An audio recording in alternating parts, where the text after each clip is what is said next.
Good evening once again, everyone. Thanks for joining Sam's Corner. Once again, my name is Sam, and if you haven't subscribed yet, please make sure to subscribe, share, and like our videos.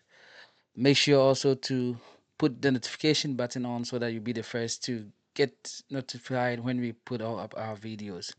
Thank you once again for joining me today. So, on today's episode, I want to say a little bit about the GFA, divert to Real Madrid, and then talk about Manchester United, new manager who is incoming. So, quickly, let's go ahead. The GFA, which is the Ghana Football Association, has been very disappointing in its few years that it's been in charge. And I'm talking about Kekt Okweku and then the Cruz.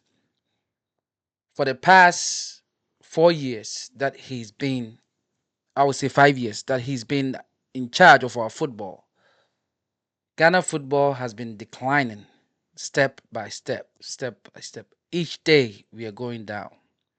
So, someone will ask, why am I talking about him again today? There's so many things that I begin to talk about this guy and the way he's handling Ghana sports. But oh, they ain't covered a bit. And then this week we heard that GFA has met with FIFA for two things, for two reasons. One, to seek a third term or to implement a third term. And the second one is to implement VAR. Okay, and sana meba VAR no so no yɛmpɔ so hɔ. Sɛ woyɛ obi a woyɛ odwuma yi a wonkamfo wo ho. Mpanimfoɔ bi bɛ sɛ nkyene nkamfo no ho. Waba first term yɛnhu hwee. Second term wo start yɛ kora nkyɛ. Wonhwɛ so na wonyɛ nea ɔsɛ woyɛ. Wo sɛ oh mekosiki third term. Sɛ wowɔ adwempa wɔ wo tirim a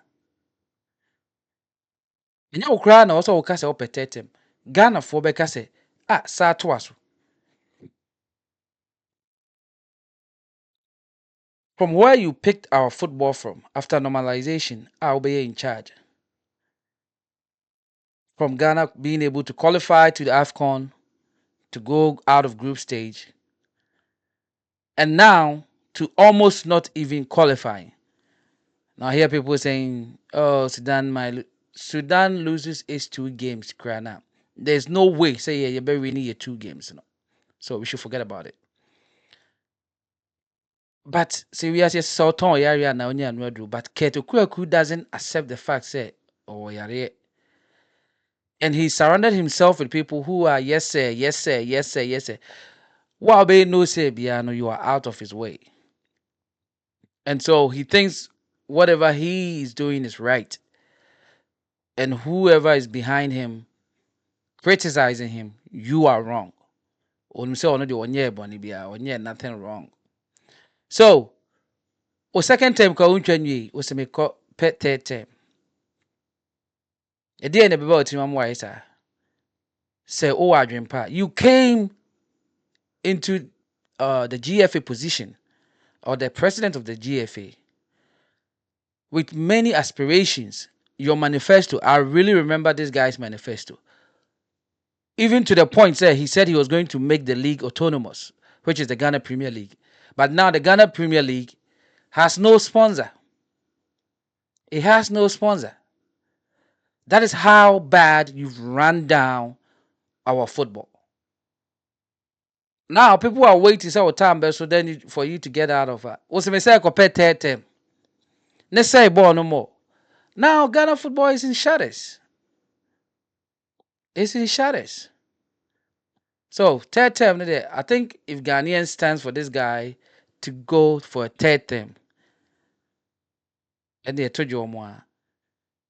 And I think the government can come in. And this is not against FIFA rules. President sitting him down, the Congress come in and say, hey, no third term for you. We agreed after normalization that it was only going to be 2 terms for each president because of Nyantechi issues. Yeah, 3 terms. But Congress and government, Black Stars for equal at the budget, no accountability of where the money goes, who does what. Just a few weeks ago, before the beginning of WAFU U20 tournament, this guy took the under 20 team to Germany. Right? Senkenya Sema, who was 2 tournament, Togo. Osimede Nkrako, Germany, Switzerland. The weather conditions is 2 different conditions. Yebusa Ministry of Sports, so the government itself is not even monitoring this guy, it's not checking him. So I won't be surprised if Congress agrees to the 3rd term. Well, so Konfoboni also my Boba Timubi. And the second reason why he went to seek FIFA is to initiate VAR. Now, Obi Oye Badwimbe VAR or my VAR. Odi Ghana football VAR him say saa die we 7 enye nyansase. Enye nyansase in the sense say VAR now what they ba Ghana Premier League. First of all, the Ghana Premier League has no sponsorship. That means Obi am for this League. This can. Now, mind you, every game, if you use VAR, it costs. It costs around $1,000 a game. The use of VAR in this equipment. That is one. There is no money. The Ghana League in the Crown, you'll be winning at the end of the season. Now you use VAR for all those matches. So you're trying to tell me referees Aketuya will be less than the cost of using VAR. We use VAR, referees Aketuya is seeing the cost of VAR. Because referees more than 1,000 or 2,000, less than 1,000 Ghana cedis for per match. You don't have referees on salaries plus their match day payment, which other countries do. Referees, also more or salaries or muji. No could match so I said. Now we better money bright. Now also I say me go for VAR. Na VAR no. Referees is not what. More behavior. Say na bit you. Once I bit you referees no more parking. Instead of using that money to pay the referees better, to get more opportunities for other employees, like around the clock fixing of pitches or taking maintenance of pitches for the football, you are going for VAR. 2, VAR requires at least 4 or more cameras. Obi Ohwe Ghana Premier League, and the number will be small because now so Obi Ohwe Ghana Premier League. Obi Ohwe Ghana Premier League, yeah, ni say league that's the mobile phone. The angle is 1, across side and left. How are you going to implement VAR with that 1 camera? It is you Ket, what's nice and ordering home. Ordering. And sana FIFA Mr. Mami Yusu VAR. So you see, it's like there's no leadership. And all this is to make the few enrich their pockets. Ghana League, the camera back in the say no, maybe the VAR, how you're going to use VAR. You have teams which cannot pay their players in the league. The league is dying with lack of infrastructure, lack of proper pitches. South Africa just increased the winning price of their league to 6 figures in dollars. Ghana, your league, still the person who wins it doesn't even get up to $30,000. And so say oko for year. Well, it's up to us if we want this guy to be in charge of our football. And I wish that being election year, the MPP will put their foot down and address this guy. Of course, Congress cry, someone put it down. Yeah, no, but majority try. This is an issue not just on MPP's governance. The past governance is new now. It's like they cannot regulate the GFA. You are the ones who pay them. You are the one who pay their bonuses. You pay the coaches. You pay the fair diem. Morocco's football is run by the government and the FA, and they have not been sanctioned by FIFA. So how can it not be the same for Ghana? Well, it's up to us. That if you're going to sit down, looking at all that our football is going through, and you think that the best option is to bring VAR, it's up to Kent. We need to see. Quickly, let me go to Real Madrid. I think that since Barcelona disciplined them at Bernabeu, affected them, and it's been going down. This week, Champions League, they lost again at home, 3-1 to AC Milan. And it's about the way they lost it. Now, people are saying different kind of reasons. And like those who've been following my channel, I've been saying this. Mbappe going to Madrid was going to take time. It wasn't going to be a quick transition. But I didn't see this happening in terms of balance to the team. The team doesn't seem balanced as a unit on the field. Bellingham playing as a false nine last year, or sometime behind Joselu, was way better than what we are seeing. And it's telling us one thing. Mbappe cannot play the number 9 position unless he can adapt to playing through the middle. Ancelotti will have to make a bold decision, because right now it's not working. Mbappe cannot play through the middle. It's not working. And what is the bold decision I'm talking about? The bold decision I'm talking about is either benching Vinicius or benching Mbappe. Play a false nine, and then play Rodrigo on the right. But that is the bold decision I'm talking about. Now, I said in the beginning that if there's any coach who can manage these players, there's none better than Ancelotti. But can he do it this time around? Can Ancelotti do it this time around? Can he?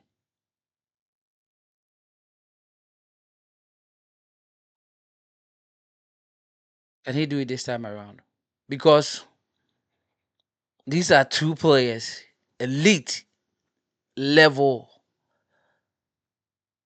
best player statuses. Obia is easily or arguably the best player in the world right now. How do you put one on the bench? Real Madrid are known to have Galacticos. Everybody knows that. But right now, if I'm Ancelotti, if I'm Real Madrid fans, if I'm Florentino Perez, and I'm looking on the side across our neighbors, Barca, and see how they are transitioning, and see how well they are gelling and playing well, I'll be concerned.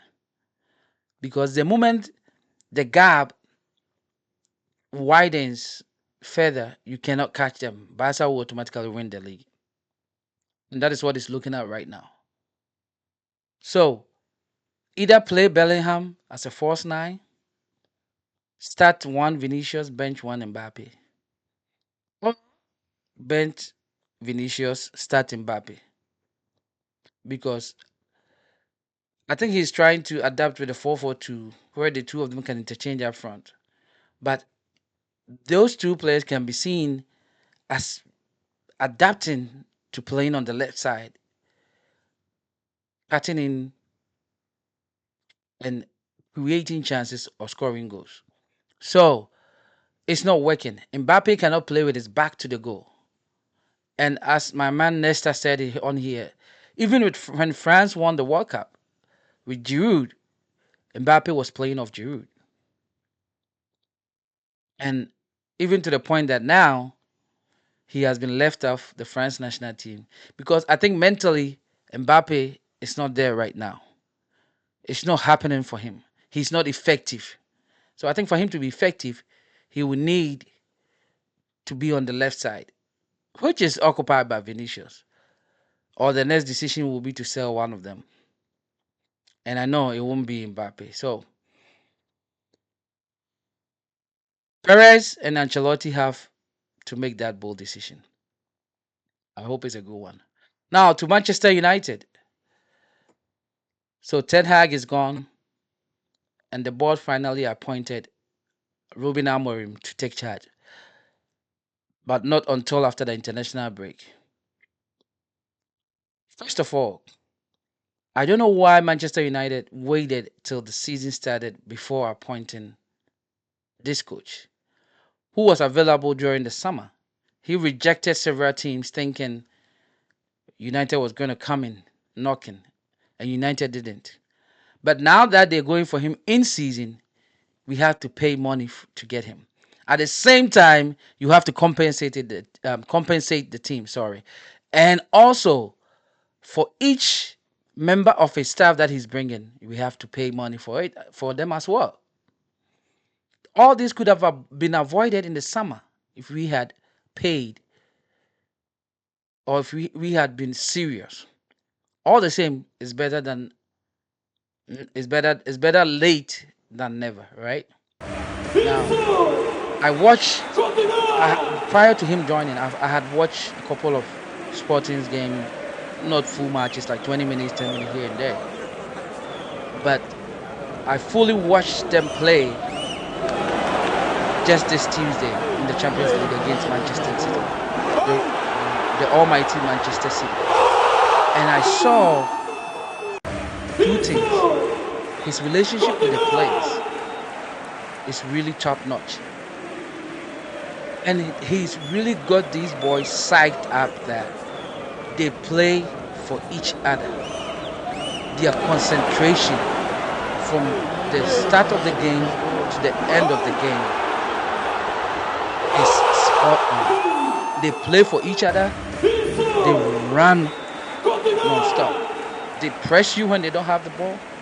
Defensively, maybe they're not the best of quality of defense, but yet still, they are organized. So, someone was asking, will this work should he come to Manchester United? Will this work? Well, we have to wait and see. He's a coach who likes to play the 3-5-2 system, or the three at the back system. Now, which means he has to have some two wing backs. Can I think of any of the players right now in Manchester United who can play wing backs? But then what happens to our wingers as well? For me, I think it's about time some of these players need to go. For me, selling Rashford won't be a bad option. You can sell him rather than let him go for free. I think he's run his race at Manchester United. His passion for the game, you can see. His confidence level is down. The Rashford we used to see is not the same Rashford. But let's see what this coach comes in with.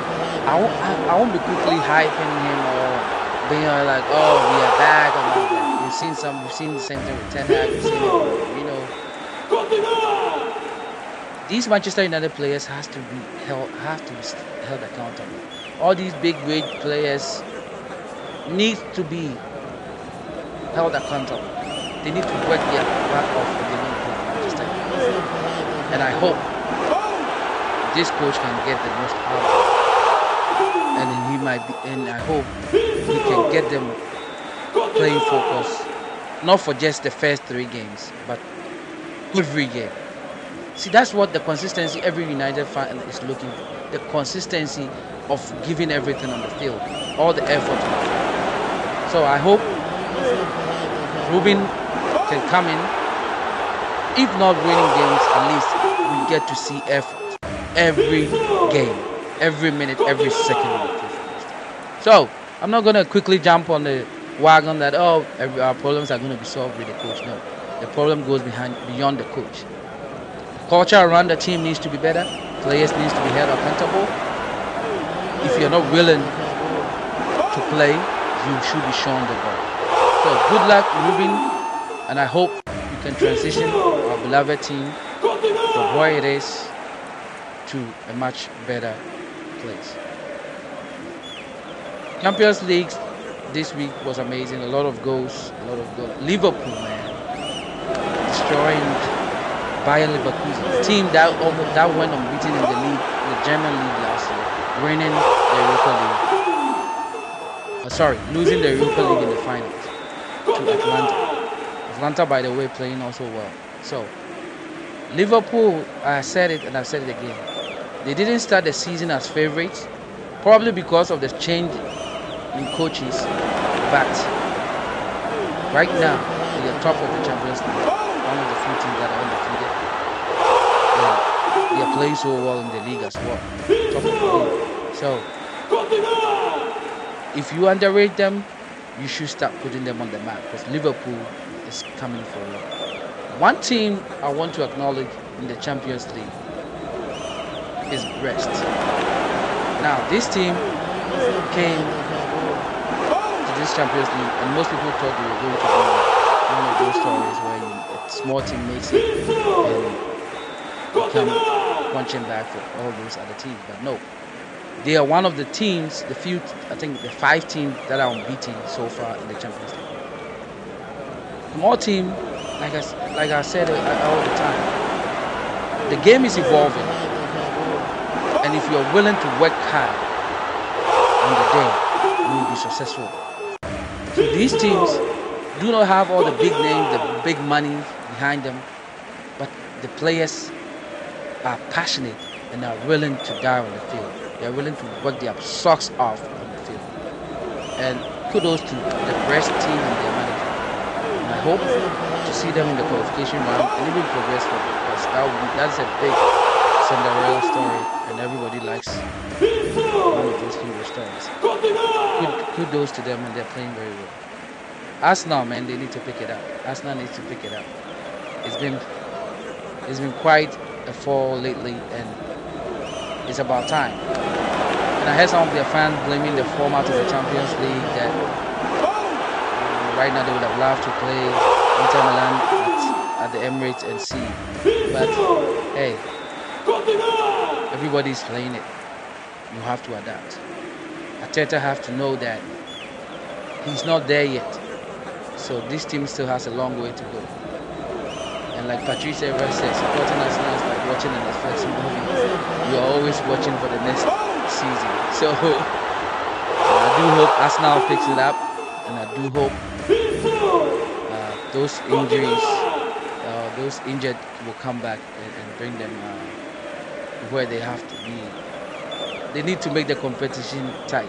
Right now, Liverpool is there, but the 2-horse race is not the same as a 3-horse race. It's not 4-horse race. So we need Arsenal back to the level of last season to progress, because everybody was expecting them to. So, Ruben, good luck, and I hope you can transform my team. You have a tough job at your hands, but I know from your past experience, you've succeeded at everywhere you've gone to. And I hope this will be the same and it won't be like the past coaches. Good luck to you and your staff coming in. Well, once again, the international break is coming up. We hope to see you on the next episode as we discuss Otuado's call-up and Ghana's slim chances of qualifying for the AFCON, which to me, I think they won in their way. So, until then, see you all next time, and thanks for tuning in. Once again, my name is Sam, and if you haven't subscribed yet, Make sure to subscribe to the channel and share as well. See you in the next episode. Stay safe, y'all, and God bless you.